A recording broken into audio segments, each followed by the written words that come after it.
You're too old to understand modern dining concepts, Dorothy.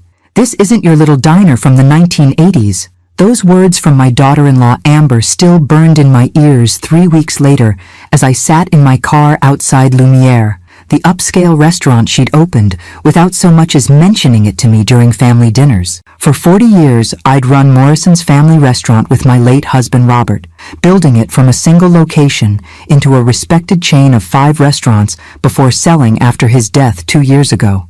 But apparently, my decades of experience in the food service industry meant nothing to a 38-year-old woman who'd never worked a day in hospitality before marrying my son.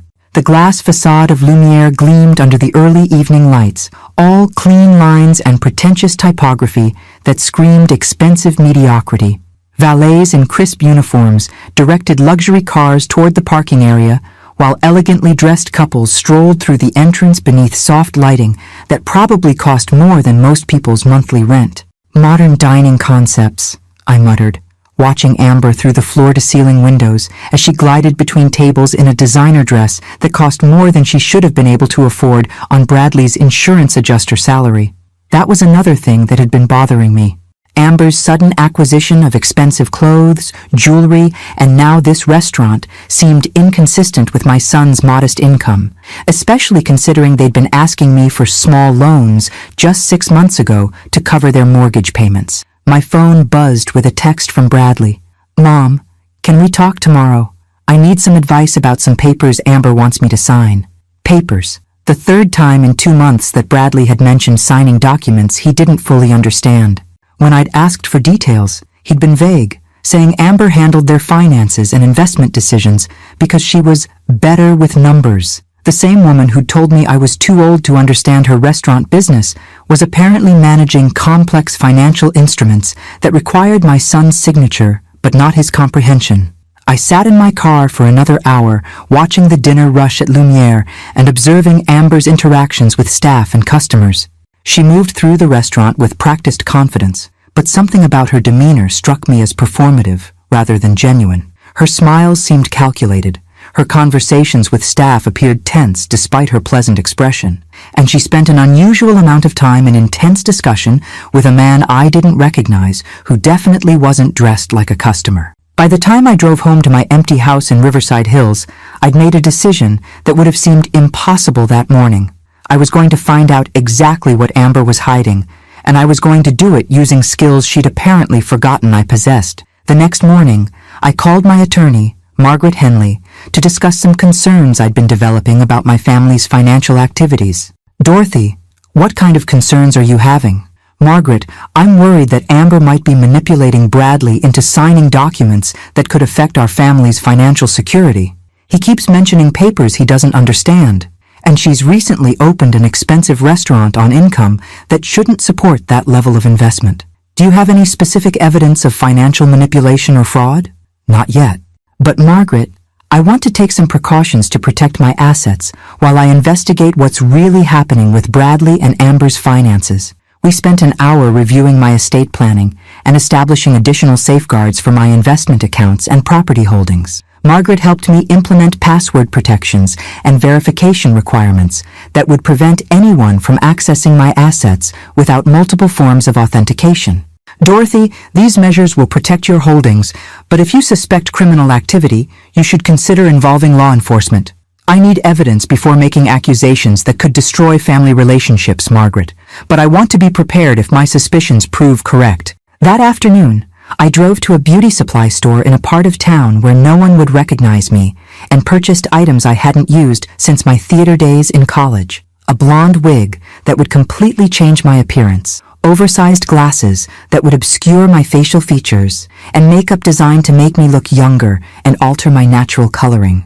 At home, I practiced transforming my appearance until I'd perfected a look that bore no resemblance to Dorothy Morrison, the 72-year-old widow that Amber had dismissed as irrelevant to modern business. The woman in my bathroom mirror looked like she could be in her early 60s, with blonde hair, different facial structure, courtesy of strategic makeup, and an overall appearance that would blend seamlessly into any restaurant staff. I spent the evening researching Lumiere's employment practices through online job boards and social media, learning that they were frequently hiring servers due to what former employees described as high turnover and demanding management. Perfect. The next morning, Luna Stevens, my carefully constructed alter ego, applied for a server position at Lumiere, armed with a resume that highlighted 40 years of restaurant experience without mentioning Morrison's family restaurant or any connection to the Morrison family.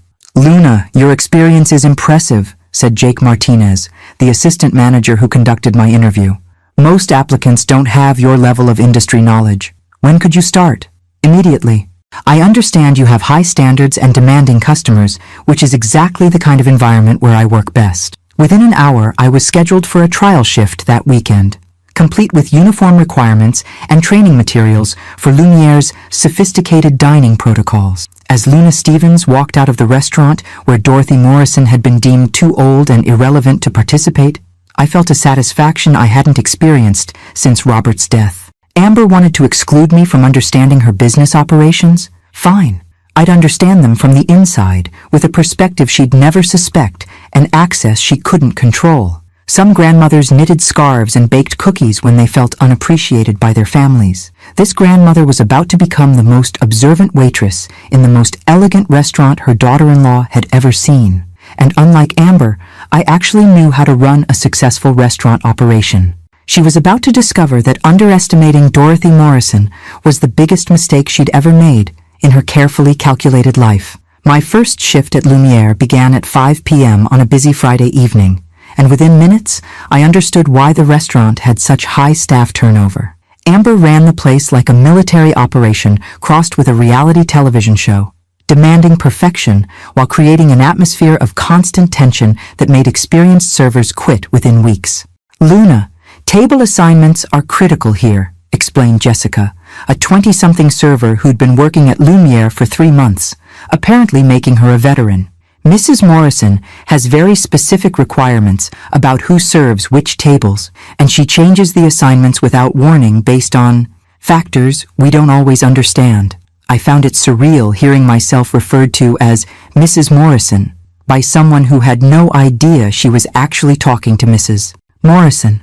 But I maintained Luna's cheerful demeanor while learning the restaurant's complex hierarchy and unspoken rules. "What kind of factors?" I asked, genuinely curious about how Amber made operational decisions. "Well, certain tables are always reserved for Mrs. Morrison to serve personally. Tables 7, 14, and 22 are completely off-limits to regular staff. She handles those customers exclusively and doesn't want anyone else approaching those areas." Interesting. In 40 years of restaurant management, I'd never encountered an owner who personally served specific tables while delegating everything else to staff. That level of hands-on involvement with particular customers suggested either exceptional service standards or something more secretive than hospitality excellence. "And Jessica," I continued, "what happens if customers request different seating arrangements?" "Mrs. Morrison controls the reservation system personally. Customers can request specific tables, but she decides final placement. The hostess just follows her seating charts without question." I spent my first evening learning Lumiere's service protocols while observing Amber's behavior from my new vantage point as invisible staff. What I discovered was fascinating and concerning in equal measure. Amber's demeanor with staff was professional but cold, markedly different from her warm public persona. She micromanaged every detail of service while maintaining constant surveillance of the dining room, paying particular attention to tables 7, 14, and 22, which remained empty during the dinner rush, despite the restaurant being fully booked. "Luna, excellent work tonight," Jake told me as we cleaned up after service. "You handled that difficult table better than servers with years of fine dining experience." "Thank you, Jake. I noticed that some tables stayed empty all evening. Is that normal for weekend service?" "Those are Mrs. Morrison's private tables. She uses them for special meetings and important customers. We're instructed to keep them available regardless of demand." Private meetings. In a restaurant environment where every table represented significant revenue, keeping prime seating empty during peak hours suggested those meetings generated more value than regular customer service. Over the following week, I established myself as a reliable, experienced server who understood both the technical aspects of fine dining and the social dynamics of upscale restaurant culture. My 40 years in the industry gave Luna Stevens expertise that impressed management while allowing Dorothy Morrison to observe family dynamics from complete invisibility.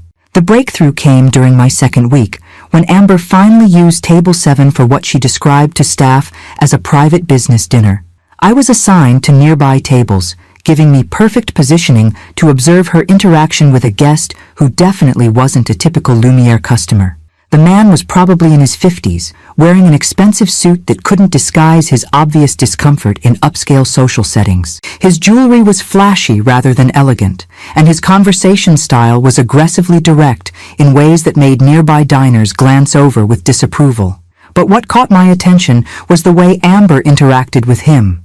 Nervous, deferential, and completely unlike her usual commanding presence in the restaurant. She kept checking her phone, glancing around the dining room, and speaking in lowered tones that suggested anxiety rather than casual business discussion.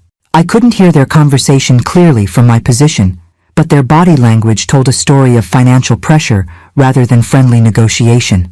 The man gestured frequently toward documents spread across the table, while Amber nodded with obvious reluctance. When I approached their table to refresh water glasses, a service protocol that allowed brief proximity to customer conversations, I caught fragments of dialogue that made my blood run cold. Your husband's signature on these deeds. The old lady doesn't know about the second mortgage. Bradley won't ask questions if you handle it right. I maintained Luna's professional composure while my mind raced through the implications of what I'd just overheard. Second mortgage, deeds requiring Bradley's signature, and most disturbing, references to the old lady in contexts that suggested financial deception. The meeting lasted 2 hours, ending with Amber promising to have everything ready by next week, while the man reminded her about interest rates and consequences for delays. As he left, he handed her an envelope that she immediately placed in her purse without opening. That night, I sat in my kitchen still wearing Luna's blonde wig, trying to process what I'd witnessed. Amber was clearly involved in some kind of financial arrangement that involved Bradley's signature on property documents, hidden information about mortgages, and meetings with men who looked more like loan sharks than legitimate business partners. The reference to the old lady who doesn't know about the second mortgage could only mean me, since I was the only elderly woman in their family with substantial property holdings that might serve as collateral for loans. But what kind of loans required clandestine meetings in restaurant back corners? And why was Amber so nervous about a simple business transaction if everything was legal and above board? I made 2 phone calls before going to bed. First to Margaret, my attorney, asking her to research any recent mortgage activity or property liens involving my family members. Second to a private investigator I'd used years ago for employee background checks, requesting surveillance of Amber's business activities and social connections. Dorothy, you want surveillance of your own daughter-in-law? Asked Tom Reeves, the investigator. Tom, I think my daughter-in-law might be involved in financial fraud that could affect my family's security. I need to know who she's meeting with and what kind of business arrangements she's making. And you're working at her restaurant undercover? I'm gathering information from a position where she doesn't know I'm observing her behavior. Some mothers-in-law suspected their children's spouses of infidelity or dishonesty. I was beginning to suspect mine of criminal activity designed to steal my family's assets while manipulating my son into unwitting participation. Tomorrow night, I would pay very close attention to tables 14 and 22.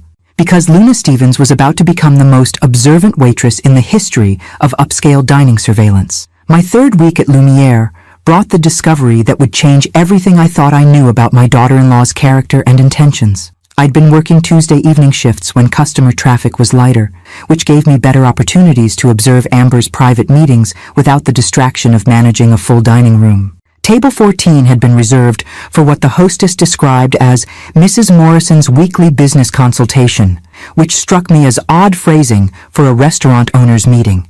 In my experience, successful restaurateurs didn't require weekly consultations unless they were dealing with serious operational or financial problems. The man who joined Amber at table 14 that Tuesday evening was completely different from the loan shark type who'd occupied table 7. This guest was younger, probably early 40s, impeccably dressed in a way that suggested significant personal wealth, and comfortable in upscale social environments. His interaction with Amber was intimate rather than professional. Subtle touches, prolonged eye contact, and conversation patterns that looked more like romantic involvement than business partnership.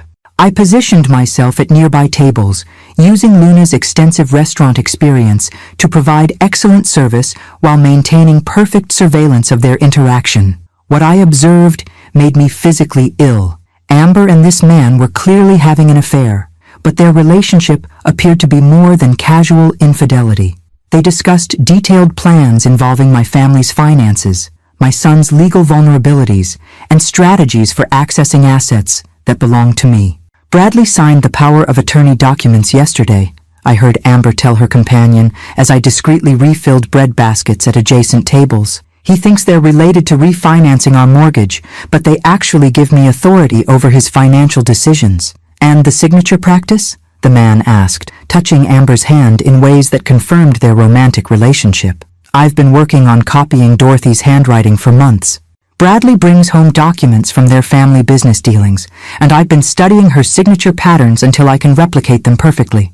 I nearly dropped the water pitcher I was carrying as the implications of what I'd just heard sank in. Amber had manipulated Bradley into signing legal documents that gave her control over his financial decisions, and she'd been practicing forging my signature with the obvious intention of fraudulently accessing my accounts. The trust fund documents will be ready next week, the man continued. Once you transfer Dorothy's assets into accounts we control, we can liquidate everything and disappear before anyone realizes what happened. What about Bradley? Amber asked, with what sounded like genuine concern, though not the kind a loving wife should have for her husband's welfare. Bradley will be legally responsible for any financial crimes committed using his power of attorney authorization. If authorities investigate, he'll appear to be the primary perpetrator while you maintain plausible deniability.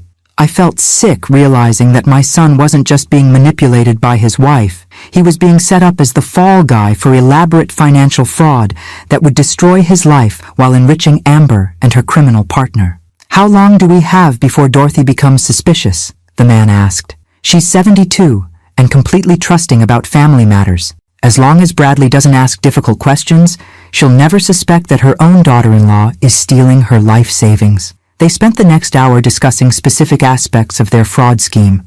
Which of my investment accounts to target first, how to time asset transfers to avoid detection, and backup plans if Bradley became suspicious of Amber's financial activities. But the most chilling part of their conversation involved their discussion of my accidental death if I discovered their crimes before they'd completed the asset transfers. Dorothy's age and recent widowhood make her vulnerable to accidents or health emergencies that wouldn't raise suspicions, I heard Amber tell her lover with casual indifference to my life and welfare. Medication interactions, falls, driving accidents. There are numerous possibilities for elderly people who become inconvenient obstacles to family financial plans. I maintained Luna's professional demeanor while internally screaming at the realization that my daughter-in-law and her criminal partner were calmly discussing murdering me if I interfered with their elaborate theft scheme. When their meeting ended with passionate kissing that confirmed their romantic relationship, I excused myself to the staff bathroom where I activated the voice recording app on my phone. Every conversation I'd overheard needed to be documented for legal purposes, and I needed evidence that would protect both Bradley and myself from Amber's criminal conspiracy. That night, I called Tom Reeves with an urgent update about what I'd discovered. Dorothy, if what you overheard is accurate, your daughter-in-law is planning to commit multiple felonies, including fraud, forgery, theft, and potentially murder. This has moved beyond family disagreements into serious criminal territory. Tom, what should I do? I can't let Bradley sign any more documents, but I also can't reveal what I've learned without compromising my position at the restaurant. Dorothy, you need to maintain your cover long enough to gather solid evidence, but you also need immediate legal protection for your assets and your son's situation. The next morning, I met with Margaret to establish emergency legal protections for my estate and to begin documenting Amber's criminal activities for law enforcement intervention. Dorothy, based on what you've told me, I'm implementing immediate freezes on all your accounts that require in-person verification with multiple forms of identification. No one will be able to access your assets using forged signatures or fraudulent power of attorney documents. And what about Bradley? If he's already signed documents giving Amber legal authority over his finances, how do we protect him from criminal liability? We'll need evidence proving that Bradley was deceived about the nature of what he was signing. Dorothy, your undercover work might be the only way to document that your son is a victim rather than a co-conspirator. That evening, I returned to Lumiere for another shift, knowing that Luna Stevens had become more than just a disguised grandmother investigating family dynamics. I was now an undercover witness gathering evidence of criminal conspiracy that threatened my family's safety and financial security. Some mothers-in-law worried about their children's spouses being unfaithful or irresponsible. I'd discovered that my daughter-in-law was a criminal mastermind planning to steal my life savings, frame my son for financial fraud, and potentially murder me if I interfered with her schemes. Tomorrow night, I would pay very careful attention to Table 22 because I suspected Amber's criminal network was larger than just one affair partner and one loan shark. And Luna Stevens was going to document every detail of their conspiracy before they had a chance to destroy my family. Table 22 revealed the full scope of Amber's criminal operation during my 4th week of undercover surveillance. The meeting that Tuesday evening included 3 people I'd never seen before. A middle-aged woman in an expensive business suit, a younger man with the polished appearance of a financial professional, and someone who looked like he'd walked out of a legal drama television show carrying an expensive briefcase. This wasn't just adultery and theft. This was organized criminal enterprise with multiple conspirators working together to systematically destroy my family's financial security. Luna, refill the wine at Table 22 and make sure their water glasses stay full, Jake instructed me with unusual attention to detail. Mrs. Morrison specifically requested that you handle their service tonight. I felt a chill of suspicion. Why would Amber specifically request that Luna Stevens serve her private meeting? Did she somehow suspect my true identity? Or was there another reason she wanted an experienced server managing this particular group? As I approached Table 22 with wine service, I realized why Amber had requested my assistance. The conversation involved complex financial details that required professional quality service without interruption, and Luna's restaurant expertise ensured seamless attention without drawing attention to the criminal planning occurring at the table. The power of attorney documents are legally sound, the woman in the business suit was explaining to Amber. Bradley Morrison has unknowingly given his wife authority to make financial decisions on his behalf, including access to family trust accounts and property transfers. What about Dorothy Morrison's independent assets? Asked the man with the briefcase. Her personal investment portfolio and real estate holdings aren't covered by her son's power of attorney authorization. That's where the signature forgery becomes essential, Amber replied, glancing around the restaurant before continuing. I've been practicing Dorothy's handwriting for months, using documents Bradley brings home from family business meetings. I carefully poured wine while listening to detailed discussion of criminal activities targeting my life savings and my son's legal vulnerability. The timing needs to be perfect, continued the financial professional. We transfer Dorothy's assets into accounts we control, liquidate everything within 72 hours, and disappear before anyone realizes the scope of what's been stolen. And Bradley's legal liability? Asked Amber with what appeared to be genuine concern for my son's welfare. Bradley will face criminal charges for financial fraud committed using his power of attorney. Law enforcement will view him as the primary perpetrator since all fraudulent transactions trace back to his legal authorization.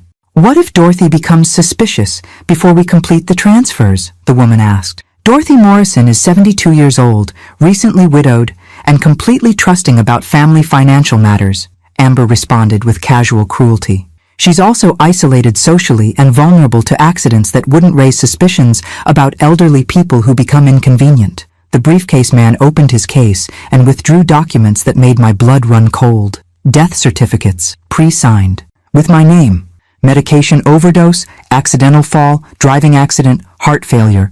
We have multiple options for eliminating Dorothy if she interferes with the financial transfers, he explained matter-of-factly. And the timeline for implementation? Amber asked, studying the forged death certificates like they were restaurant menus.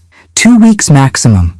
We need to complete asset transfers and eliminate any witnesses before Bradley becomes suspicious of his wife's activities. I maintained Luna's professional composure while internally screaming at the realization that I had less than 2 weeks to gather evidence, protect my family, and prevent my own murder at the hands of criminals who included my daughter-in-law. The meeting concluded with detailed assignments for each conspirator. The woman would handle bank paperwork, the financial professional would manage asset liquidation, the legal specialist would prepare backup documentation, and Amber would maintain Bradley's compliance while perfecting her ability to forge my signature. After the criminals left, I noticed Amber remained at table 22 making phone calls that appeared to involve coordination with additional people not present at the meeting.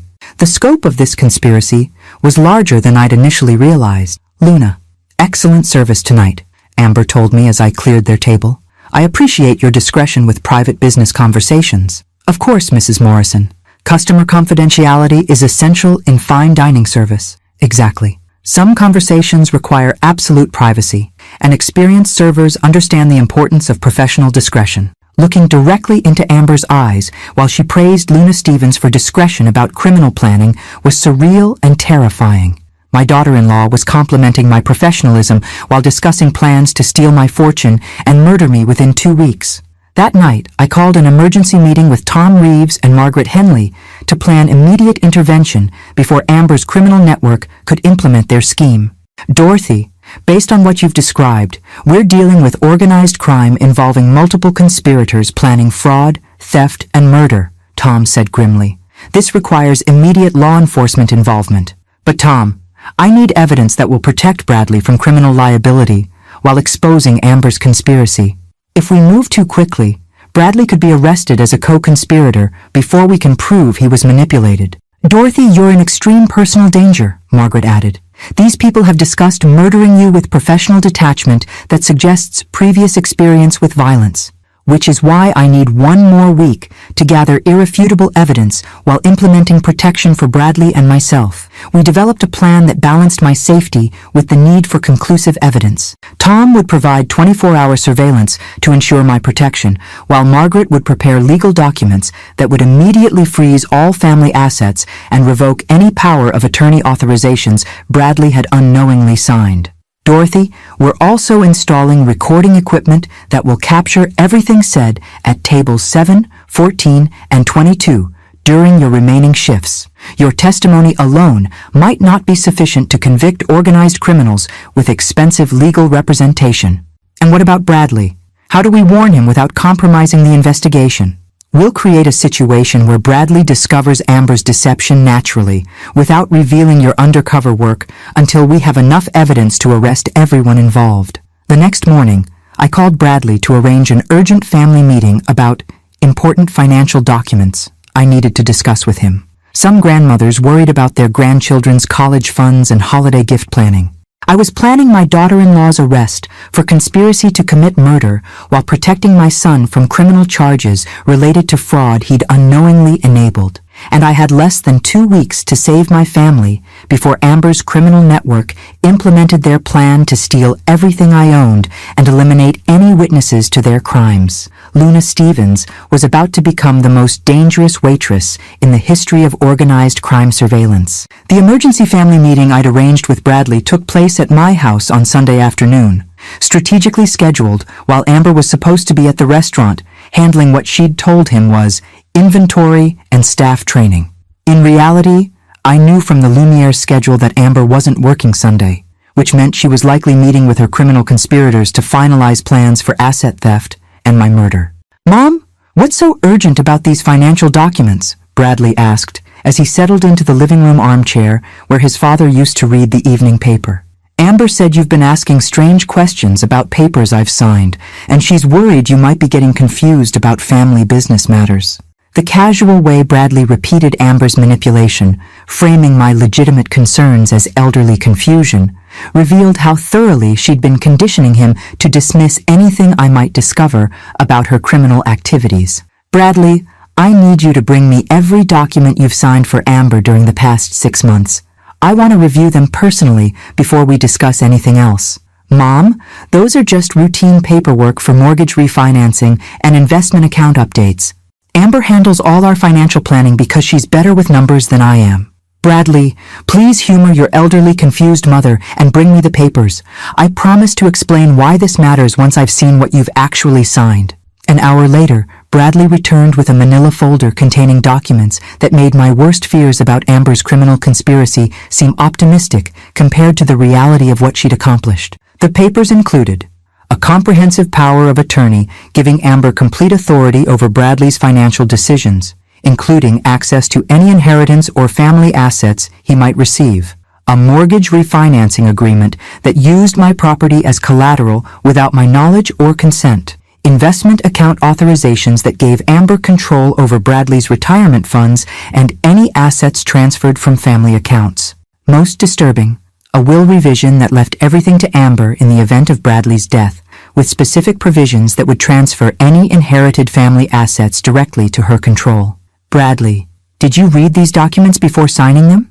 Amber explained everything, Mom. The power of attorney protects our finances if I'm ever incapacitated. The mortgage refinancing gives us better interest rates. The investment changes maximize our returns. And the will revision ensures Amber is protected if something happens to me. Bradley, this power of attorney gives Amber authority to access my assets if they're ever transferred to you.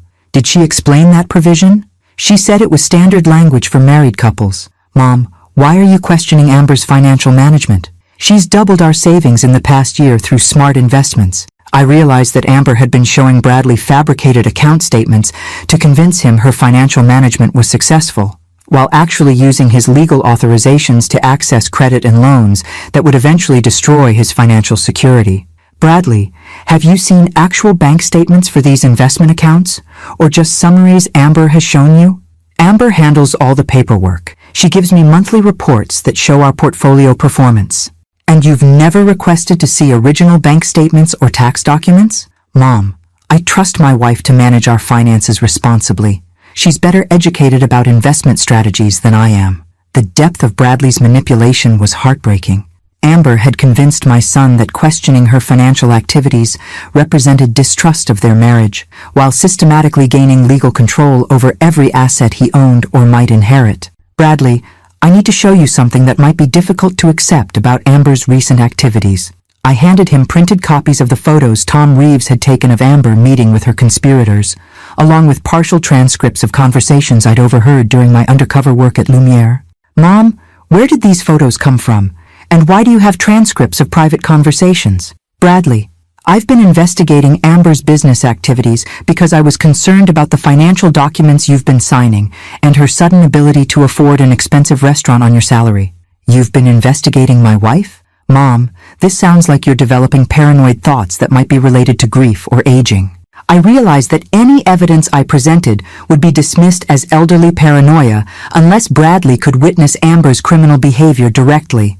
Amber had spent months conditioning him to view any criticism of her activities as evidence of family members' mental deterioration. Bradley, will you agree to one test of Amber's honesty?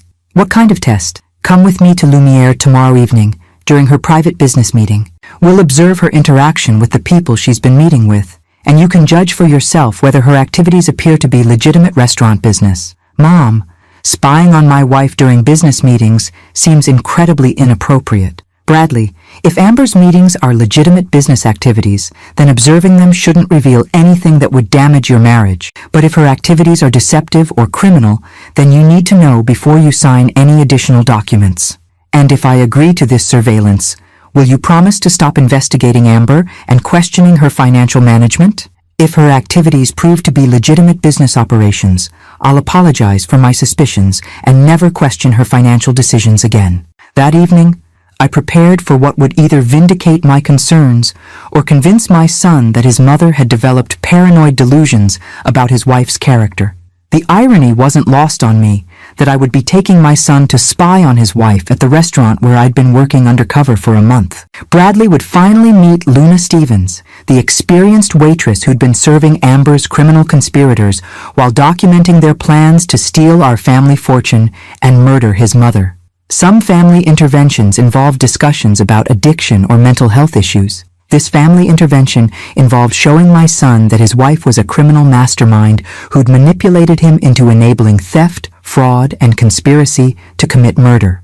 Tomorrow evening, Bradley would discover whether his mother was a paranoid elderly woman or whether his wife was a sociopathic criminal who'd been planning to destroy our entire family. And Luna Stevens would serve her last shift at Lumiere because Dorothy Morrison was about to reveal herself in the most dramatic family confrontation of our lives. Bradley and I arrived at Lumiere on Monday evening, 30 minutes before Amber's scheduled meeting, giving me time to position my son at the bar where he could observe table 14 without being detected by his wife. I'd changed into Luna's disguise in the car, and Bradley was still processing the shock of watching his 72-year-old mother transform into a completely different person. "Mom, I can't believe you've been working here for a month without anyone recognizing you," Bradley whispered as we entered the restaurant where his mother was about to clock in for her final shift as Luna Stevens. "Bradley, that's exactly the point. Amber dismissed me as irrelevant to modern business, which made me invisible to her surveillance. She's been conducting criminal meetings 3 feet away from her mother-in-law without realizing I was documenting everything." Jake Martinez greeted Luna with his usual professional warmth, while Bradley settled at the far end of the bar with sight lines to table 14. Within minutes, I was in uniform and preparing for the most important surveillance shift of my undercover career. "Luna, Mrs. Morrison specifically requested that you handle table 14 again tonight," Jake informed me. "She's meeting with important business partners who require experienced service." "Of course, Jake. I understand the importance of discretion during private business conversations." At exactly 7:30 p.m., Amber arrived with the same 3 conspirators I'd observed the previous week: the woman in the business suit, the financial professional, and the legal specialist with the briefcase full of forged death certificates bearing my name. Bradley watched from the bar as his wife greeted her criminal partners with obvious familiarity and comfort, clearly not the kind of formal business relationship she'd described during her explanations of restaurant management activities. "Good evening," I said to table 14 in Luna's cheerful server voice. "May I start you with beverages while you review your business agenda?" "Wine for the table and complete privacy for our discussion," Amber instructed without looking directly at Luna. "We'll be reviewing confidential financial documents that require absolute discretion." "Of course, Mrs. Morrison. Customer confidentiality is essential in professional service." I served wine while the conspirators spread documents across the table that Bradley could clearly see from his position at the bar. Even at a distance, the papers looked like legal and financial instruments rather than restaurant business materials. "The power of attorney documents have been successfully implemented," the legal specialist reported to Amber.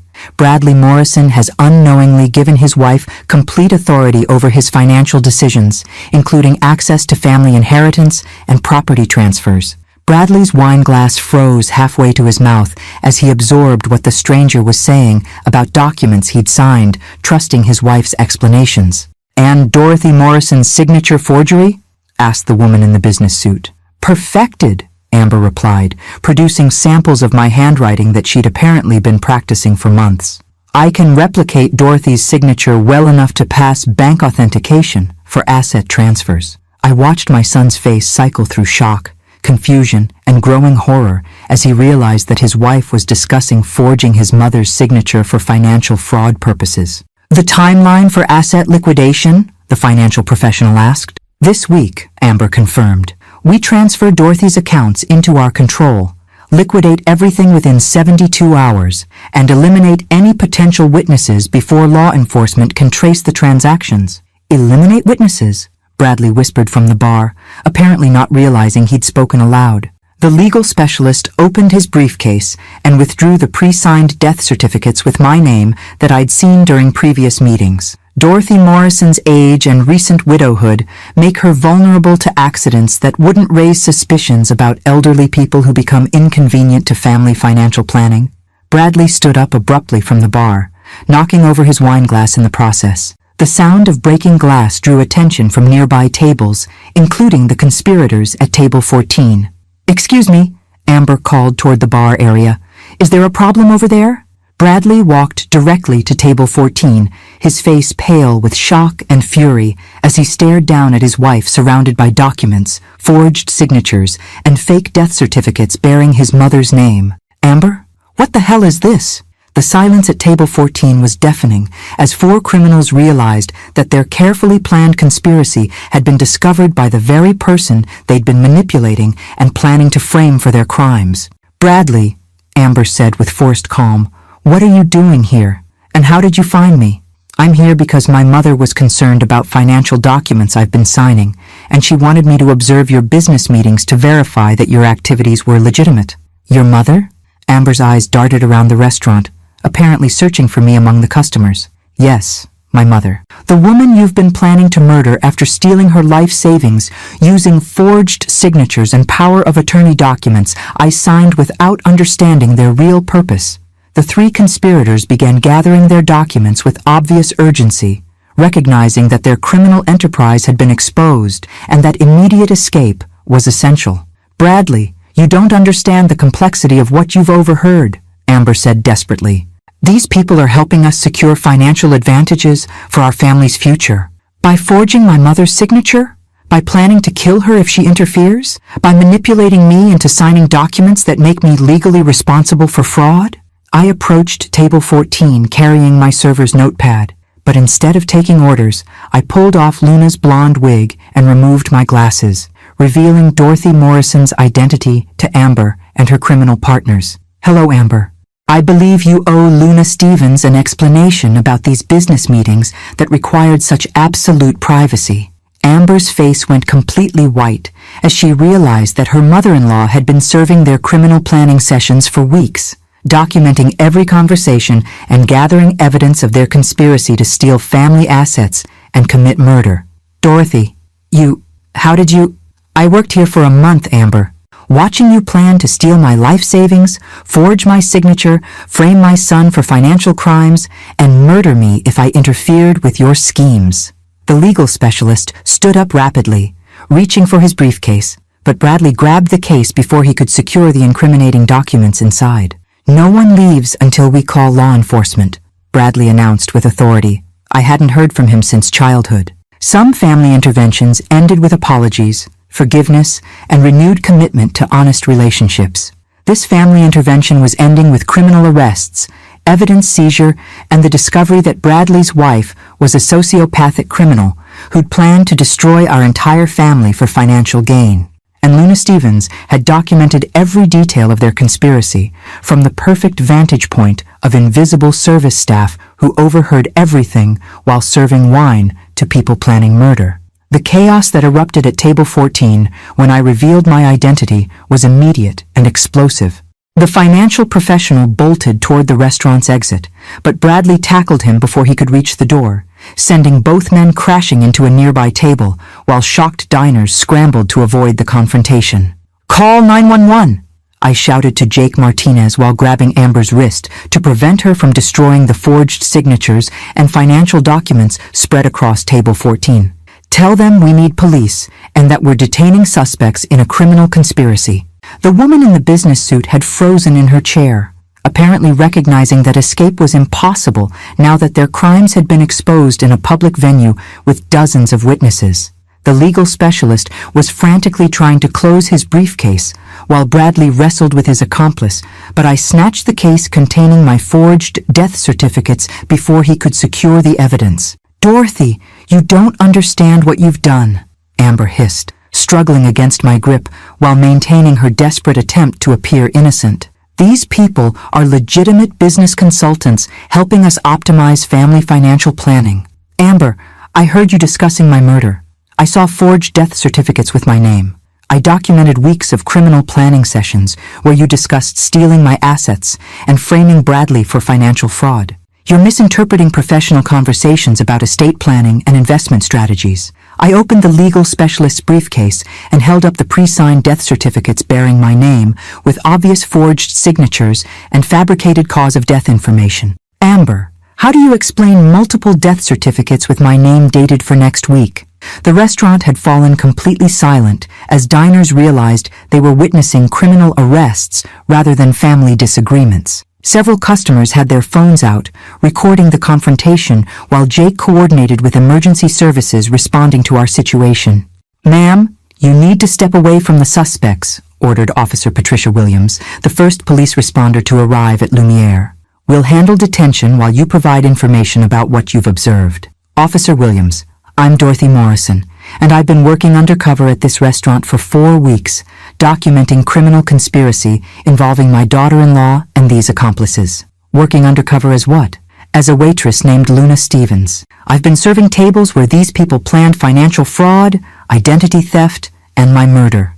Officer Williams looked skeptical until Bradley approached with the briefcase full of incriminating evidence and his own corroborating testimony about documents he'd unknowingly signed.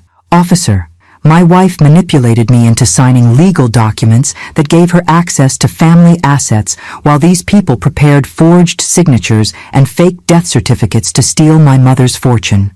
And sir, you're confirming that you witnessed criminal planning during this evening's meeting? I watched my wife discuss timeline for murdering my mother if she interfered with their theft scheme. Officer, they have detailed plans for liquidating family assets and disappearing before law enforcement could trace their crimes. Detective Robert Hayes arrived within minutes, immediately recognizing the complexity of organized criminal enterprise rather than simple family financial disagreements. Mrs. Morrison, you said you've been working undercover here for 4 weeks? What kind of evidence have you gathered during that surveillance? Detective, I have audio recordings of multiple planning sessions, photographs of criminal associates, documentation of forged signatures, and witness testimony about threats against my life. Tom Reeves and Margaret Henley arrived as I'd requested during my 911 call, carrying additional evidence we'd been gathering to support law enforcement intervention. Detective Hayes, I'm Tom Reeves, private investigator hired by Mrs. Morrison to document suspected criminal activity involving her daughter-in-law, Tom announced, presenting credentials and file folders. We have comprehensive surveillance documenting organized conspiracy involving multiple accomplices. And I'm Margaret Henley, Mrs. Morrison's attorney, Margaret added. We've been implementing legal protections for family assets while gathering evidence of fraud, forgery, and conspiracy to commit murder. Detective Hayes examined the contents of the legal specialist's briefcase while additional officers secured the 3 accomplices who'd been arrested at table 14. Mrs. Morrison, these death certificates appear to be professionally forged with official seals and signatures. This suggests criminal organization with access to sophisticated document falsification capabilities. Detective, my daughter-in-law has been planning this conspiracy for months, possibly longer. The scope involves multiple financial crimes and detailed preparation for eliminating witnesses. Amber, now handcuffed and sitting under police supervision, made one final attempt to manipulate the situation by appealing to Bradley's emotions. Bradley, your mother has destroyed our marriage based on paranoid suspicions about legitimate business activities. I was trying to secure our financial future while she was spying on us like we were criminals. Amber, you discussed murdering my mother. You forged her signature. You manipulated me into signing documents that would make me legally responsible for financial fraud. Those aren't legitimate business activities. They're felonies. Bradley, I love you. Everything I did was to protect our family's interests. By planning to kill my mother and frame me for financial crimes? Detective Hayes interrupted their exchange to inform Amber of her rights while explaining the charges she would face. Conspiracy to commit murder, financial fraud, identity theft, forgery, and criminal organization. Mrs. Morrison, we'll need detailed statements about your undercover surveillance and all evidence you've gathered during your investigation. Detective, I have recordings, photographs, witness testimony, and documentation spanning 4 weeks of criminal planning sessions conducted at this restaurant. And you're certain about the accuracy of what you observed and recorded? Detective, I spent 40 years running restaurants before working undercover here. I understand criminal activity when I see it planned 3 feet away from where I'm serving wine to the people discussing my murder. As the arrested conspirators were transported for booking and arraignment, I stood in Lumiere surrounded by overturned tables, scattered evidence, and the wreckage of my family relationships with a daughter-in-law who'd planned to kill me for money. Bradley approached me with tears in his eyes and emotional devastation written across his face. Mom, I'm so sorry. I trusted Amber completely and almost signed documents that would have given her access to everything you've worked to build. Bradley, you were manipulated by professionals who specialized in psychological control and financial fraud. Your trust in your wife was normal. Her betrayal of that trust was criminal. Some family discoveries involved learning about addiction, mental illness, or relationship problems that could be addressed through counseling and support. Our family discovery involved learning that Bradley's wife was a sociopathic criminal who'd planned to steal our fortune and murder me while framing my son for financial crimes that would destroy his life. And Luna Stevens had documented every detail of their conspiracy, from the perfect position of invisible service staff, whom criminals never suspected, of being undercover family members gathering evidence for their arrest. 3 weeks after Amber's arrest, I was sitting in Detective Hayes' office reviewing the full scope of the criminal investigation that had grown far beyond what I'd initially discovered during my undercover surveillance at Lumiere. The conspiracy involving my daughter-in-law had tentacles reaching into multiple states and had victimized dozens of families through similar schemes of financial fraud and elder abuse. Mrs.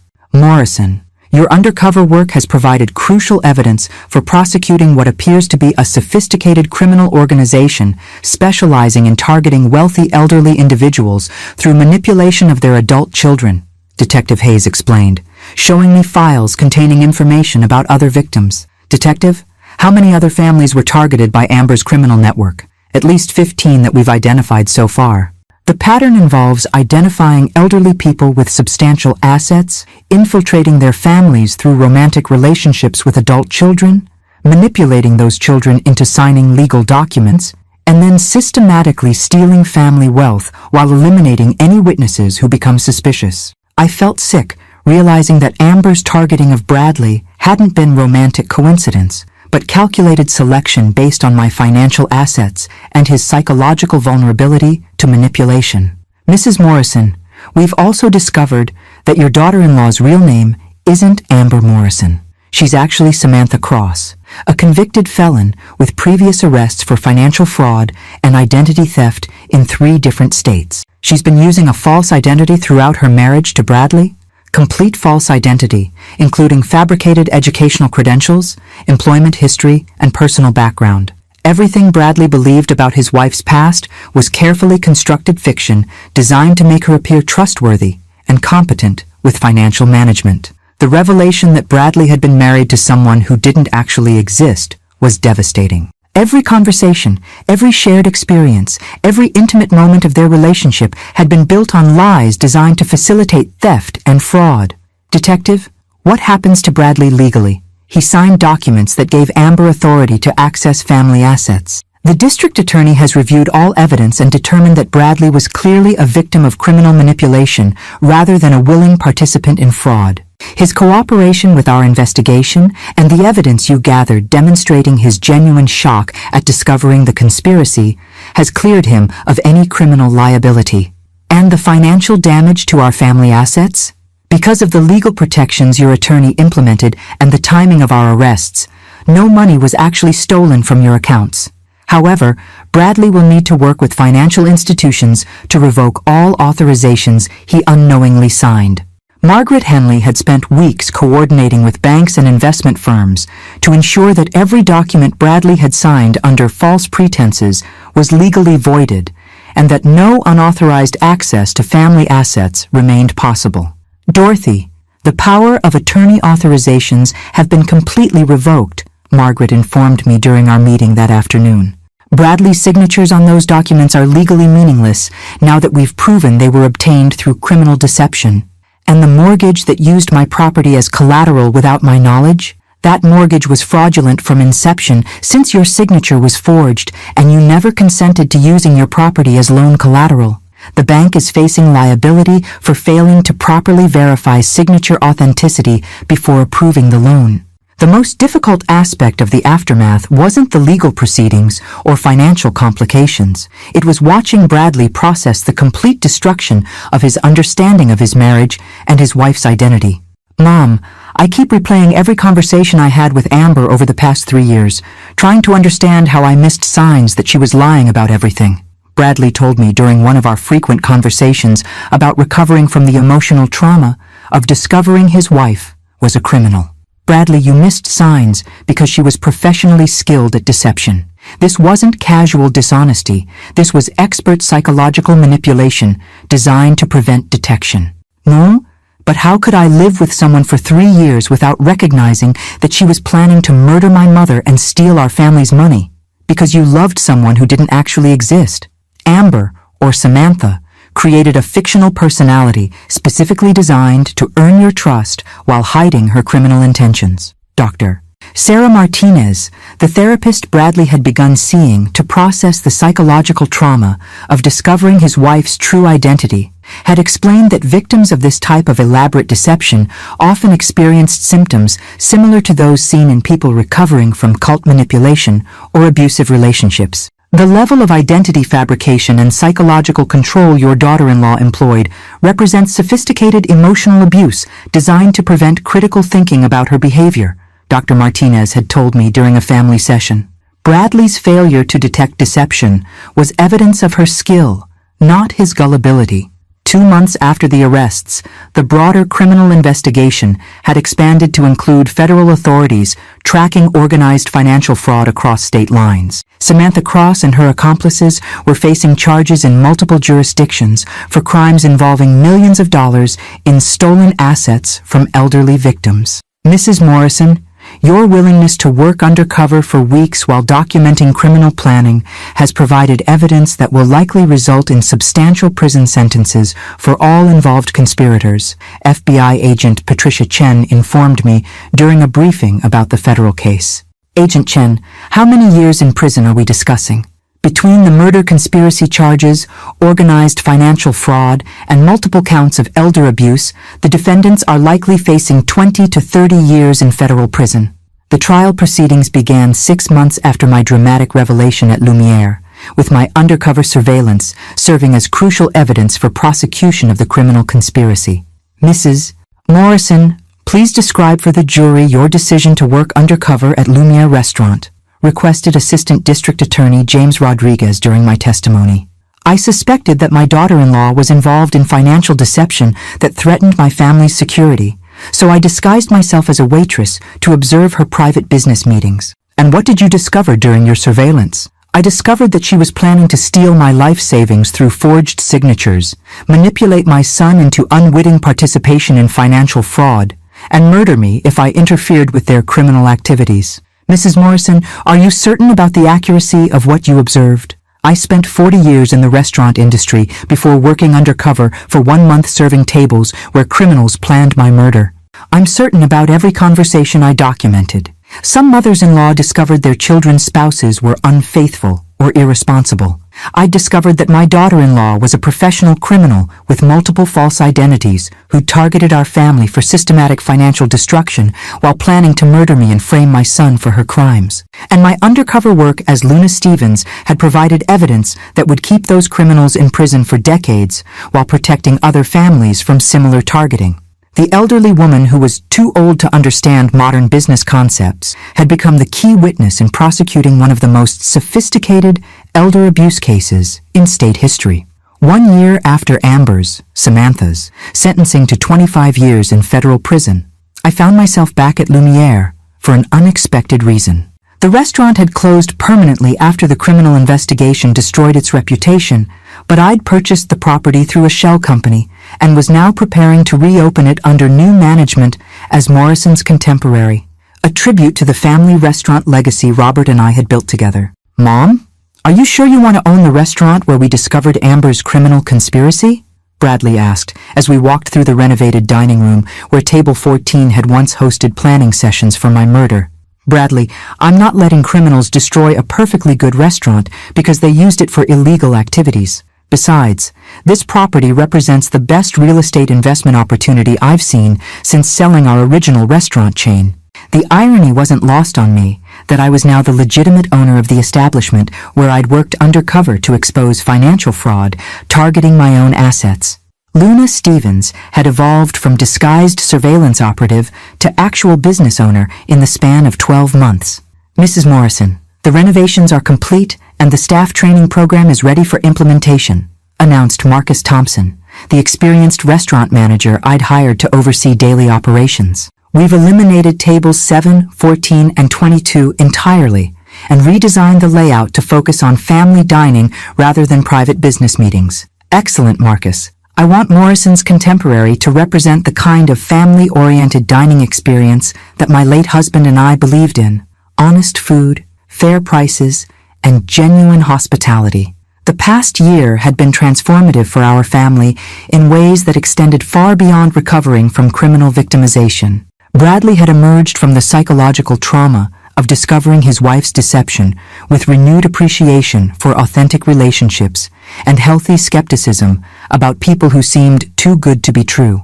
Mom, Dr. Martinez says that surviving elaborate deception often makes people better at recognizing manipulation in the future, Bradley told me during one of our weekly dinners. I feel like I've learned to trust my instincts instead of ignoring red flags because I want to believe someone loves me. Bradley, what red flags do you wish you'd recognized about Amber's behavior? Her reluctance to discuss her past in detail, her insistence on handling all financial decisions without explanation, and her subtle efforts to isolate me from family relationships that might have provided outside perspective on our marriage. Dr. Martinez had explained that victims of sophisticated psychological manipulation often blamed themselves for missing warning signs, but that professional criminals were specifically trained to exploit normal human desires for love and trust. The goal of this type of fraud isn't just financial theft, it's psychological control that prevents victims from seeking help or questioning obviously suspicious behavior, she'd told us during family therapy sessions. The federal investigation had revealed that Samantha Cross's criminal network had victimized 47 families across 8 states, stealing over $12 million through similar schemes targeting elderly people with substantial assets. Your mother's undercover surveillance provided the breakthrough evidence that allowed us to connect dozens of seemingly unrelated financial crimes to organized criminal enterprise, Agent Chen had explained during a briefing about the broader investigation results. How many other families were saved because of Mom's work at Lumiere? Bradley had asked. At least 15 families who were being targeted for similar fraud schemes were protected once we arrested the primary conspirators. Your mother's willingness to work undercover likely prevented millions of additional dollars in theft and potentially saved lives of other elderly victims. The most satisfying aspect of the investigation's aftermath was learning that our case had prompted new federal legislation strengthening protections for elderly people targeted by financial fraud through family manipulation. The Morrison Act requires enhanced verification procedures for any financial transactions involving elderly account holders and power of attorney authorizations, Congressman David Walsh had explained during the bill signing ceremony, where I'd been invited as an honored guest. Representative Walsh, what specific protections does the legislation provide? Banks and financial institutions must now implement mandatory waiting periods and independent verification requirements before processing large asset transfers requested by family members with power of attorney authority. The law also requires reporting suspicious patterns that might indicate elder abuse. Morrison's Contemporary opened 3 months later with a grand reopening celebration that drew attention from local media fascinated by the story of the grandmother who'd worked undercover to expose criminal conspiracy at the very restaurant she now owned. Mrs. Morrison, what's it like owning the restaurant where you once worked in disguise? Asked Channel 7 news reporter Jennifer Martinez during our opening night interview. It feels like justice, Jennifer. Criminals used this property to plan theft and murder. But now it's serving the community as a place where families can enjoy honest meals and authentic hospitality. And what advice would you give to other elderly people who suspect family members might be taking advantage of them financially? Trust your instincts, document everything, and don't let anyone convince you that age makes you paranoid or confused when you notice suspicious behavior. Sometimes the people who dismiss your concerns as elderly confusion are exactly the people who are trying to steal from you. The restaurant's success exceeded my expectations, drawing customers who appreciated both the quality of food and service and the story of resilience and justice that the establishment represented. Mrs. Morrison, we're booked solid for the next 6 weeks, Marcus reported during our monthly business review. The combination of excellent cuisine and your remarkable personal story has created more customer loyalty than any marketing campaign could achieve. Marcus, the important thing is that we're providing genuine value to families who choose to dine with us. The personal story matters only if it enhances rather than overshadows the quality of food and service. Bradley had become actively involved in restaurant management, applying lessons he'd learned about recognizing manipulation to hiring practices and staff supervision. Mom, I think my experience with Amber's deception has made me better at identifying people who might not be trustworthy, Bradley told me while reviewing job applications. I pay attention to inconsistencies in personal histories and reluctance to provide verifiable references. Bradley, those are valuable skills for business management and personal relationships. 6 months after reopening, Morrison's Contemporary had become one of the most successful restaurants in the city, generating substantial profits while serving as a symbol of the importance of protecting elderly people from financial exploitation. Dorothy, you've transformed a site associated with criminal conspiracy into a thriving business that honors your family's legacy in the food service industry, Margaret observed during one of our quarterly legal reviews. Margaret, sometimes the best response to people who try to destroy you is building something better than what they attempted to steal. Some victims of financial fraud spent years recovering from the emotional and economic damage caused by criminal manipulation. I'd turned my victimization into a successful business venture while helping change federal law to protect other families from similar crimes. And every time I walked through Morrison's Contemporary, I remembered that the elderly woman who was too old to understand modern business concepts had ultimately owned and operated the most sophisticated restaurant in the city. 2 years after my dramatic revelation at Lumiere, I was standing in the kitchen of Morrison's Contemporary watching Bradley train our newest server, a young woman named Sophie, who reminded me of myself at her age, eager to learn and determined to excel in the hospitality industry. Remember, Sophie, the most important skill in restaurant service isn't memorizing menu details or perfecting wine pairings, Bradley explained with the confidence of someone who'd learned valuable lessons about reading people accurately. It's observing customer behavior and recognizing when something seems off about their interactions. What do you mean by something seems off? Sophie asked, genuinely curious about the psychological aspects of customer service. If customers are having hushed conversations about financial documents, or if someone seems nervous about being overheard, or if meetings don't match the stated purpose for the reservation, those are situations where staff should pay attention and potentially alert management. I felt proud watching Bradley apply hard-earned wisdom about recognizing deception to practical business management while mentoring young staff members about professional awareness and personal safety. Bradley's training protocols have made Morrison's Contemporary one of the safest restaurants in the city for both staff and customers, Marcus had reported during our recent business review. Employees feel confident about identifying and reporting suspicious activities, and customers appreciate the security that comes from professional oversight. The success of Morrison's Contemporary had exceeded every projection I'd made during the business planning process. We'd become known not just for excellent food and service, but as a restaurant where families could dine with confidence that their privacy and security were protected by staff trained to recognize potential threats.